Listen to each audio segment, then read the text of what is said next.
Olá, tudo bem? Hoje nós vamos começar o nosso último tema, né, do Apocalipse 22 e nós vamos falar um pouquinho do 21 e do 22.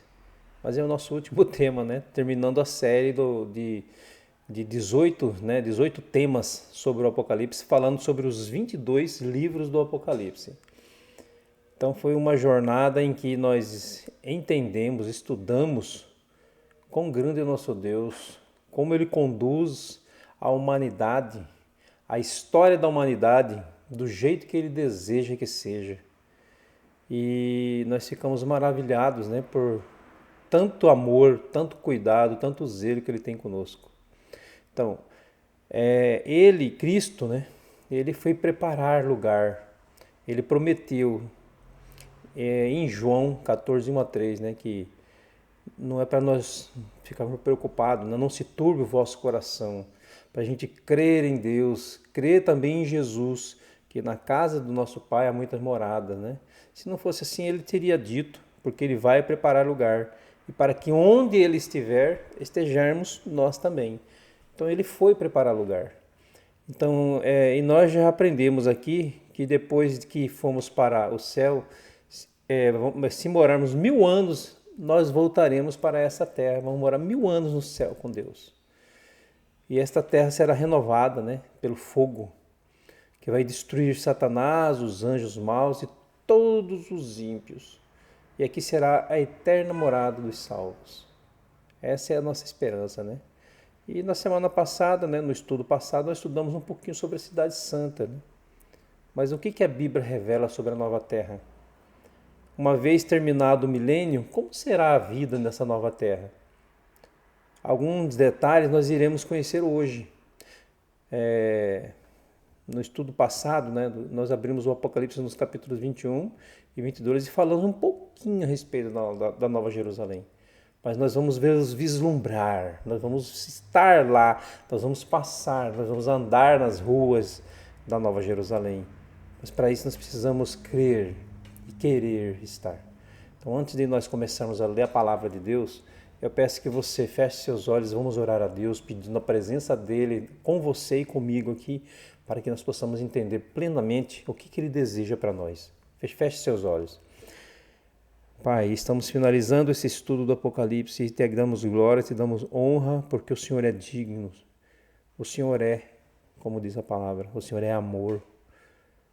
Nos ajude a ter o Senhor, o amor em nossas vidas, para que nós não sejamos confundidos com teorias erradas. Nos abençoe nesse estudo, nos ajude a entender a Tua palavra conforme a Tua santa vontade. Santo Espírito, nos guie em toda a Tua palavra nesse estudo. Eu oro ao Senhor em nome de Jesus Cristo. Amém. Então vamos lá? Abra sua Bíblia no Apocalipse 21, versículo 1, para nós entendermos sobre o novo céu e a nova terra. Abriu? Apocalipse 21, versículo 1. Lá está escrito assim: Vi novo céu e nova terra, pois o primeiro céu e a primeira terra passaram, e o mar já não existe. Qual é essa primeira terra e esse primeiro céu que já passaram? É esse aqui, onde nós hoje moramos. Esta terra, do jeito que nós a conhecemos, ela vai passar. Esse sofrimento que você está passando hoje, essas coisas que acontecem, essa miséria, essa falta de respeito das pessoas, a falta de respeito das coisas espirituais, com as coisas espirituais, tudo isso vai passar. Essa casa que nós moramos, tudo vai passar. O céu do jeito que nós conhecemos vai passar, porque Deus fará nova todas as coisas. Lembra que nós falamos que quando Cristo voltar, Ele vai inaugurar um período de 1000 anos? Então Cristo volta e os salvos vão para os céus e morar com Cristo por 1000 anos, lá no espaço sideral, lá no terceiro céu, dentro da cidade santa da Nova Jerusalém, lá no céu, 1000 anos a gente vai estar lá. Depois de 1000 anos morando no céu, essa cidade vai descer para a terra.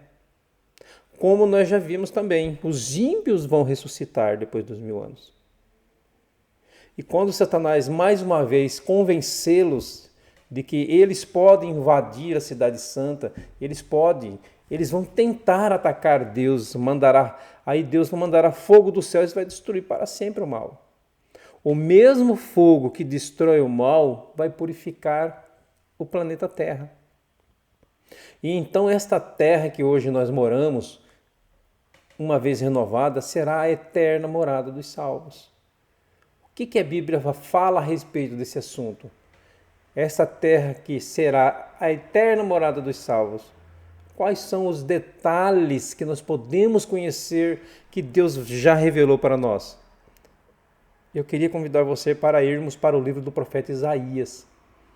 Você sabe que o profeta Isaías, ele é um profeta clássico. Eu vou explicar agora a diferença entre um profeta clássico e um profeta apocalíptico. Isaías 65, versículo de 17 a 25. O profeta Isaías é um profeta clássico. Daniel e João são profetas apocalípticos. Qual é a diferença entre uma profecia clássica e uma profecia apocalíptica? A profecia clássica, ela tem uma aplicação para o tempo do profeta. Para o tempo do profeta. Tudo o que você lê no livro de Isaías, o profeta está falando de uma realidade do povo de Israel nos dias dele. Já João, quando fala, por exemplo, da Nova Jerusalém, ele está falando de uma visão escatológica, de algo que aconteceria no tempo do fim, quando Cristo voltasse. Agora, algumas profecias clássicas que foram feitas para Israel e não se cumpriram, mas essas profecias são aplicadas agora para o Israel espiritual. Elas não se cumpriram na época do profeta, mas elas são levadas agora para o tempo futuro. Isaías 65 é uma clara profecia clássica que foi reaplicada, que deve ser replicada. Dá uma olhadinha para o verso 17 do Apocalipse 65. Pois eis que criam novos céus e nova terra, e não haverá lembrança das coisas passadas. Jamais haverá memória delas. Quando, porém, você vai para Apocalipse 21, Deus diz assim: eis que crio novos céus e nova terra. De onde está vindo essa mensagem do Apocalipse? Lá do profeta Isaías. Nós não vimos aqui que o livro de Apocalipse tem muitos dos seus contextos em Isaías, Daniel e Gênesis. Aqui está o caso. Esse verso é reaplicado por João. Não aconteceu para o povo de Israel. Agora se replica para Israel espiritual. Então, quais são os lampejos, os detalhes que Isaías apresenta que podem ser reaplicados para esta vida na nova terra?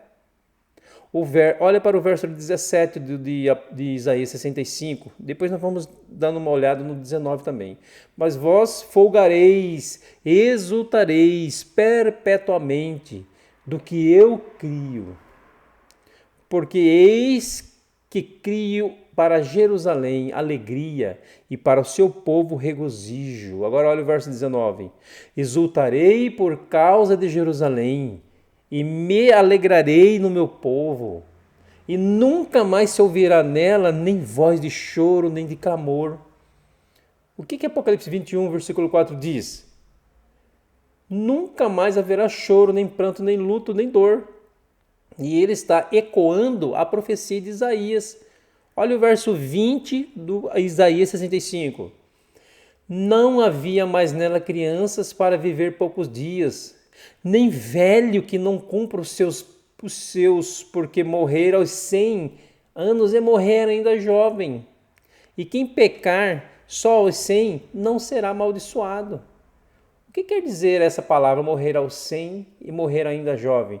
Porque Deus idealizou a vida eterna para nós. Mas quem pecar aos 100 anos será amaldiçoado, será amaldiçoado. Por quê?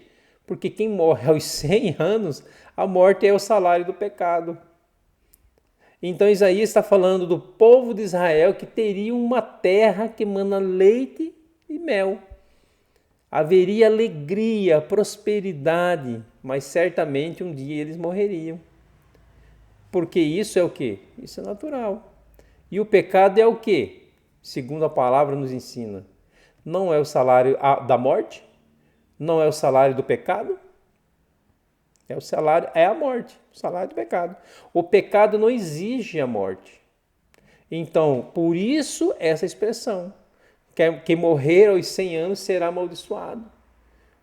Versículo 21 de Isaías 65, lá ele diz assim: eles edificarão casas e nelas habitarão, plantarão vinhas e comerão do seu fruto. O povo de Israel, quando chegasse na terra prometida, eles deveriam construir casas e plantar vinhas e viver dessa plantação. Agora, esse texto também pode ser reaplicado à nova terra. Porque nesta nova terra que Deus vai criar, todos nós seremos agricultores. É isso aí. Todos nós vamos ser agricultores. Essa será a profissão dos salvos. Mas agricultor, a vida do agricultor não é tão sofrida? Até a nova terra vai ser assim? Bom, o agricultor de hoje tem a vida sofrida.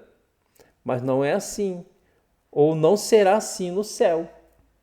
Imagine você comigo, como será plantar na nova terra? Como será plantar nessa nova terra? Vamos supor que você vai ficar encarregado de uma lavoura de milho, por exemplo. Você vai sair ao campo, você vai abrir uma nova cova, você vai lançar o milho, você vai cobrir a cova e você vai fazer o quê? Depois você faz o quê? Agora, o que você vai fazer? Você só vai esperar. Você não tem que capinar, porque não vai ter mais erva daninha. Você não tem que aguar, porque o clima vai ser perfeito. Você não tem que adubar, porque a terra será perfeita. Você não tem que fazer nada. O agricultor ele só vai lançar a semente ao solo e esperar a hora da colheita. Será uma vida de prazer. Será uma vida de prazer. Como era para Adão e Eva, que cuidavam do jardim do Éden. Eles tinham atividade, essa atividade. Né? Deus nos criou para o trabalho. O homem não foi criado para a ociosidade. Alguns pensam que o céu é um local de que fica voando com as asinhas o tempo inteiro, não tendo nada para fazer. Não, nesta nova terra, que será aqui após 1000 anos, nós todos teremos atividades. Só que a atividade será uma atividade gostosa, prazerosa. Não vai ser entediante, enfadonha, cansativa, vai ser uma coisa com prazer que você vai fazer. Nós não teremos nenhuma dificuldade para executar o trabalho. E você imagina poder se alimentar daquilo que nós mesmos plantamos. Imagine isso. Você se lembra quando os espias foram olhar a terra em Canaã? E eles voltaram trazendo alguns frutos? Estão lembrados? Que eles trouxeram até um cacho de uva? Mas quantos homens foram necessários para carregar aquele cacho de uva? 2 homens para carregar um cacho de uva. Hoje você carrega vários cachos de uva. Você imagina como eram então as frutas do jardim do Éden, as verduras, todos os vegetais. Na nova terra voltará a ser assim. E se a gente gosta de algumas frutas, de algum alimento, nós vamos experimentar alimentos que nunca antes comemos. Maravilha, né? Amigos, será uma vida deleitosa, gostoso, fantástico. Todos os dias nós sairemos para cuidar dos campos, cada um com sua responsabilidade. Imagine o vento batendo, né? O sol que é o nosso próprio Jesus, a luz irradiando de nós saudáveis, pessoas amigas do nosso lado, a gente plantando, jogando lá, recolhendo, comendo. Fantástico, né? Cada um com a sua própria responsabilidade. Nós poderemos ter uma vida extraordinária. Bom, vamos continuar olhando junto com o profeta Isaías. E ele diz assim agora no versículo 22, Isaías 65, verso 22. Se você não conseguir acompanhar, volta o vídeo e vai ler e ouça de novo, tá bom? Diz assim no versículo 25: Não edificarão para que outros habitem, não plantarão para que outros comam, porque a longevidade do meu povo será como a da árvore, e os meus eleitos desfrutarão de todas as obras das suas próprias mãos. Não trabalharão debalde, nem terão filhos para a calamidade, porque são a posteridade bendita do Senhor, e os seus filhos estarão com eles. E será que antes que clamem eu responderei, estando eles ainda falando, eu o quê? Eu os ouvirei. E olha que interessante para o verso 25 agora. O lobo e o cordeiro pastarão juntos, e o leão comerá palha como o boi. Pó será a comida da serpente.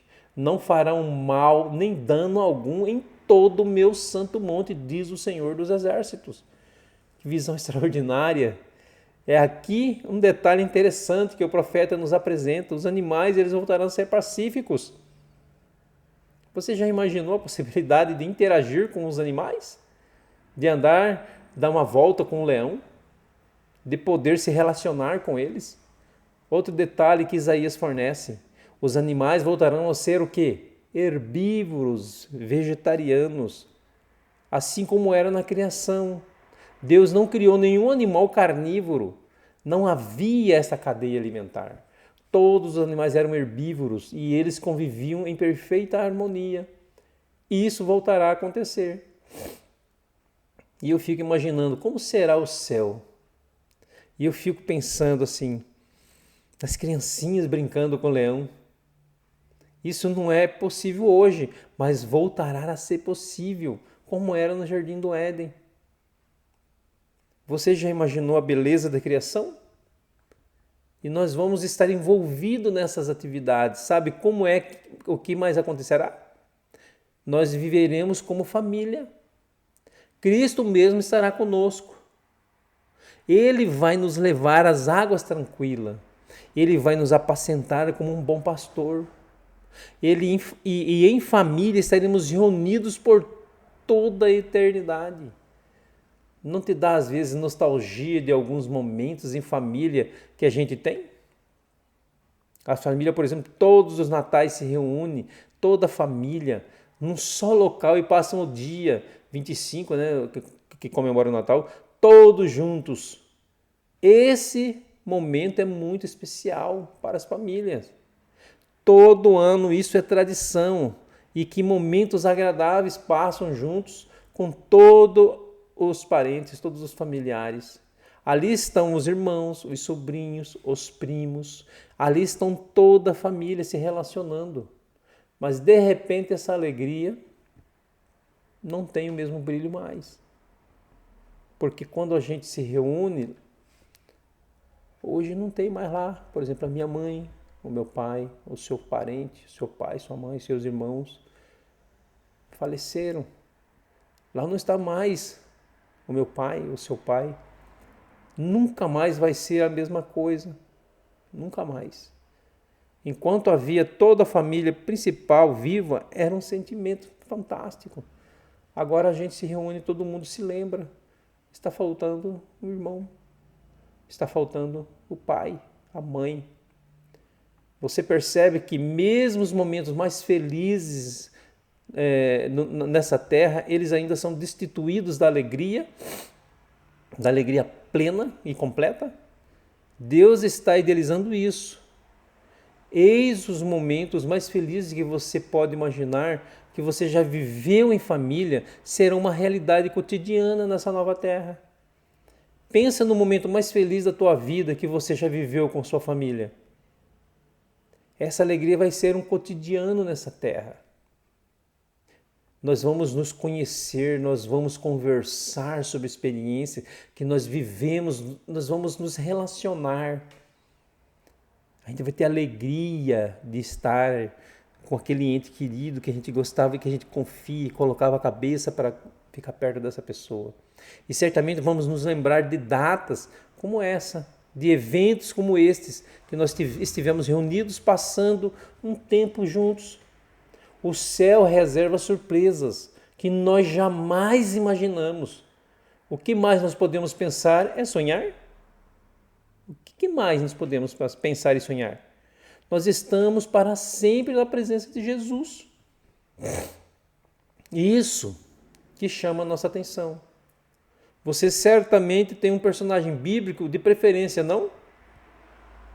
Você certamente tem aquela pessoa na Bíblia que quando você lê, você fica pensando assim: ah, esse aqui é o meu herói. É a pessoa que eu admiro, que eu aprendi muito sobre como ser de Deus, ser cristão. Você já pensou poder um dia ir morar no mesmo local que o seu herói da Bíblia? Você já pensou na possibilidade de poder, numa tarde, sentar debaixo de uma frondosa árvore e chamar lá Davi, por exemplo? E dizer assim: Davi, vem cá, conta para nós como foi a sua luta com Golias. Conta para nós como foi reinar em Israel, junto, do seu lado. Agora, toca para nós aí uma música aí da sua harpa. Toca para nós. Você lembra que Davi ele tocava harpa? Lembra disso? Então, você sabe que ele compôs várias músicas, não é verdade? Os salmos que nós lemos na Bíblia eram o inário antigo. O livro de música do santuário, eles cantavam esses salmos no santuário. Nós temos a letra, mas a música se perdeu. Mas já pensou chegar em Davi um dia e falar assim: Davi, canta para nós Salmo 23 no original? Isso é fantástico, né? O que você compôs lá, né? Canta para nós aqui, a gente sentar todo mundo assim e ele tocar e cantar. E nós vamos ouvir o cantor de Israel cantando para nós. E Jesus vai estar junto. Você já pensou um dia poder chegar perto de Adão? O primeiro homem, o pai de toda a humanidade. Sabe o que a Bíblia fala de alguns personagens que eram gigantes? A Bíblia fala de um rei que a cama dele tinha cerca de 4 metros. Nós imaginamos que Adão fosse muito maior do que a estatura hoje do ser humano. Já pensou o tamanho que era Adão, a perfeição, a simetria desse homem e Eva, essa mulher? E poder um dia sentar do lado dele e dizer: Adão, conta para nós como foi a experiência do primeiro dia você ter que deixar o jardim. Você sabe que um dia Adão foi expulso do jardim e um anjo foi colocado no caminho da árvore da vida para que ele não mais se alimentasse da árvore. Você já pensou que Adão por vezes trouxe os filhos até a porta do jardim? Os filhos dos netos trouxe ali para no jardim, ali na porta do jardim. Lá estava o anjo e Adão contava para eles a história. Olha, um dia seu pai e seu avô morou lá dentro. Nós fomos expulsos de lá, porque nós desobedecemos a Deus.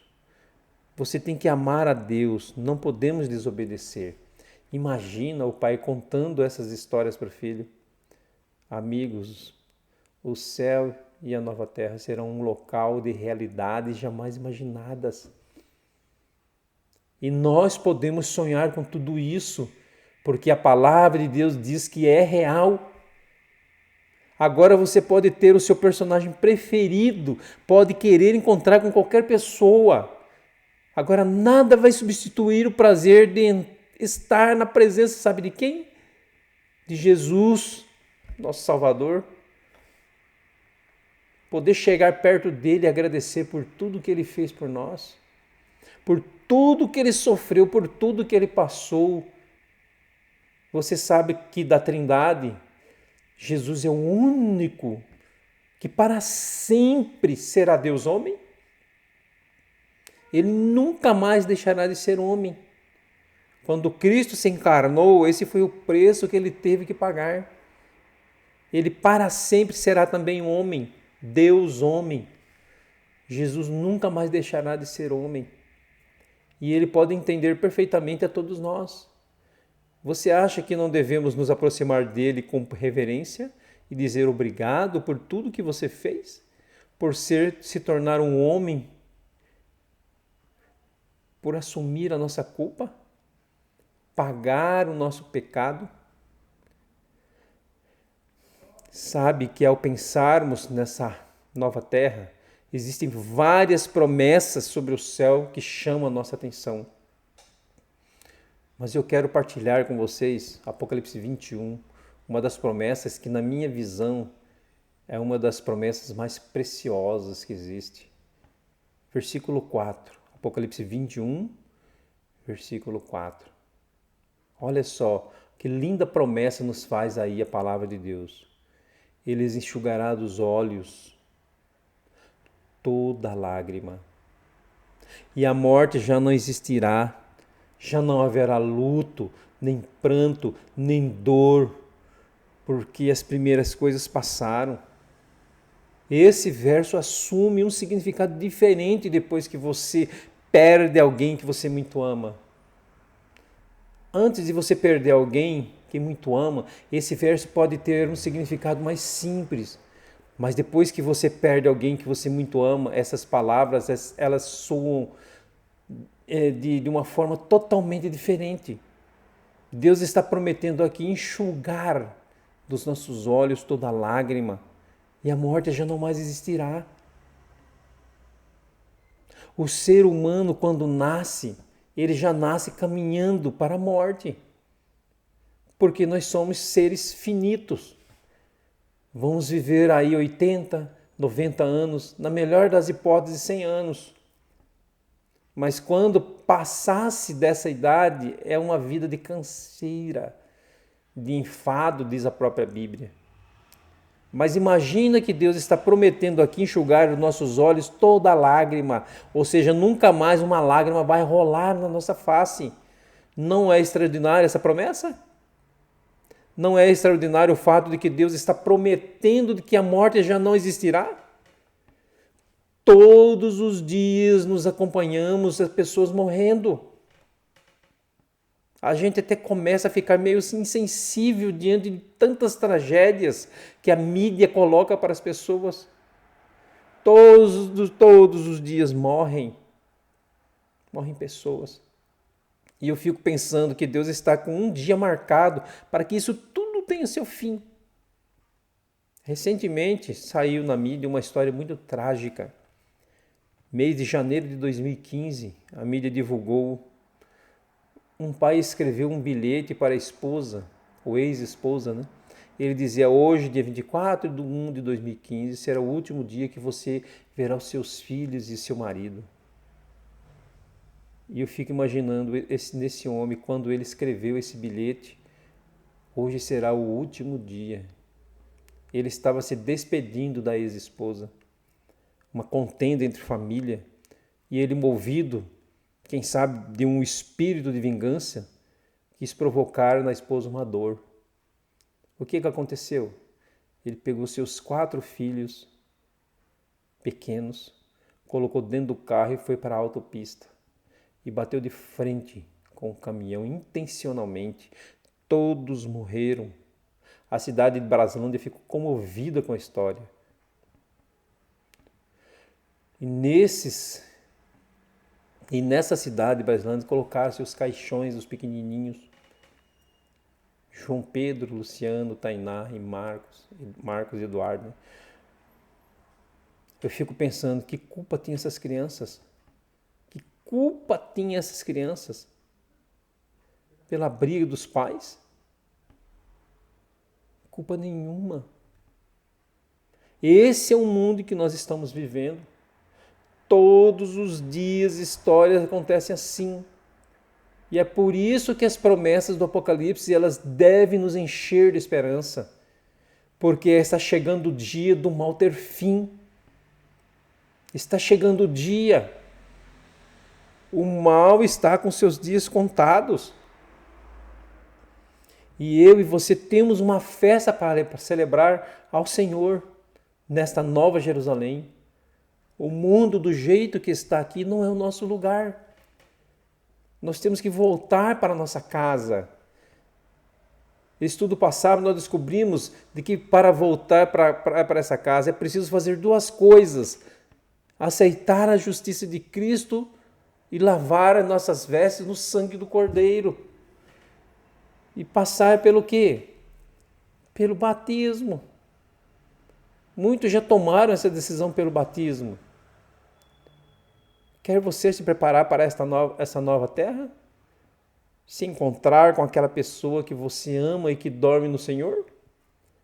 Se é o teu desejo, eu convido você a deixar Jesus cuidar de você. Ele tem essas promessas maravilhosas. Ele vai fazer tudo ser verdade na sua vida. Você vai estar de verdade. Parece uma coisa longe, mas não é. É bem aqui próximo. É real. Isso vai acontecer. Esse mundo vai passar. Se é teu desejo, se está no teu coração essa vontade de querer estar com Cristo, de estar nessa nova terra, morando na Nova Jerusalém, de se entregar totalmente a Cristo e crer verdadeiramente nisso, nessa verdade que vai acontecer, eu convido você a fazer uma oração comigo. Feche seus olhos aí. Pai amado, esteja com esse amigo, com essa amiga que está enjoado desse planeta do jeito que está. Mas o Senhor prometeu que vai ter novos céus e nova terra, que vai ser tudo perfeito, com amor, com paz, com carinho, sem nada de maldade, porque o mal não se levantará a segunda vez, como diz a tua palavra. Esteja com esse amigo, ajude-o a preparar para o batismo, a ir a uma igreja adventista e se entregar através do batismo, e o batize com a sua presença, com o Santo Espírito na vida dele, ó Pai. E esteja conosco, Pai. Esteja com essa amiga, com esse amigo, com esse pré-adolescente, com todos que estão assistindo este vídeo. Eu peço e oro ao Senhor em nome do Pai, do Filho e do Espírito Santo, Pai amado. Amém. Obrigado porque você teve, no decorrer desses 18 temas, estudando a palavra comigo, se preparando para a nova terra que Deus está fazendo, vai fazer para nós aqui no planeta que nós moramos, se preparando para ficar 1000 anos com Ele no céu. Obrigado porque você buscou a Deus na palavra e entendeu. E como eu finalizo o meu estudo, hoje eu vou finalizar da mesma maneira. João 4:24 diz assim: Deus Ele é Espírito. E aqueles que o adoram devem adorar a Deus em espírito e em verdade, não em mentira, em verdade. Que Deus te abençoe e quando tiver próximos estudos, né, eu vou postar aqui no canal e vou colocar no playlist. Tem lá playlists, né? Você aperta lá, vai aparecer a série do Apocalipse, a série de Ouvindo a Voz de Deus, vai aparecer a série também de Daniel e a série também do Santuário, né? E vários outros estudos que a gente vai postar aqui, tá bom? Então fique com Deus e muito obrigado. Tchau.